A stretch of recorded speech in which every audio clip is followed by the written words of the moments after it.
võib öelda seda, et üks esimene suurem seadus isiksuse psühholoogias või selles psühholoogia osas, mis tegeleb inimese iseloomu ja käitumisega, on see, et vähemalt 50%, nüüd tuleb muidugi öelda, millest inimese käitumise erinevustest või variatsioonist on määratud inimese geenide poolt.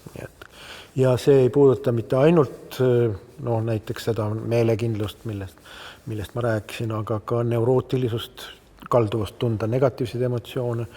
Võiks öelda, et kõik olulised isiksuse omadused on vähemalt 50% ulatuses geenide poolt määratud. Psühholoogias oli niisugune ettekujutus, et kõik sõltub kasvatusest. Oli üks kuulus Ameerika psühholoog, kes ütles, et andke mulle tosin lapsi, terveid füüsiliselt normaalseid ja tema võib leida, konstrueerida selle keskkonna, et kasvatab selle ükskõik kelleks, olgu siis pankuriks, kirjanikuks, heliloojaks või isegi taskuvargaks, nii et selles mõttes oli see psühholoogidel oli suurusulustus, nad arvasid, et keskkond mõjutab kõike. Geneetikutel pole kunagi sellist suurusulustus olnud ja nad on realistid ja teavad väga hästi, et geenid määravad ainult üldise suuna või plaani, mille suunas inimene liigub, aga see, kas ta sinna kohta jõuab, sõltub ikka väga palju inimest endast. Seda esimesena hakati uurima sugupuid ja mina tean kahte niisugust kuulsat sugupuud, mida kohe algusest peale kasutati, on muidugi Bachide suguvõsa, kus on nii palju väga häid heliloojaid kui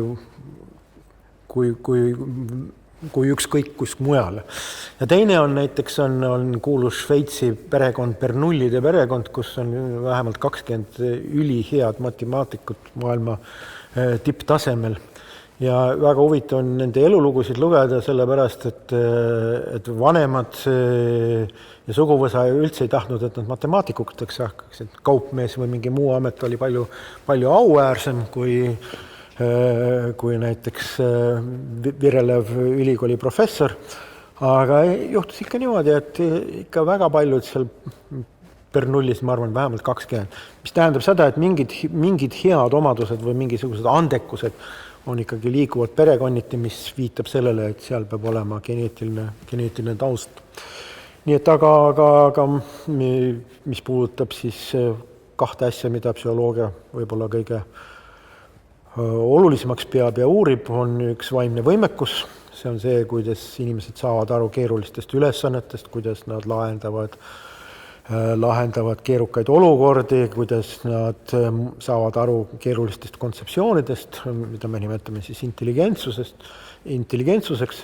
Siis intelligentsus erinevalt isiksuse omadustest on veelgi suurema geneetilise kontrolli all. Kuni 70% inimese vaimsest võimekusest on määratud nende geenide poolt, mida me oma vanemate käest saame.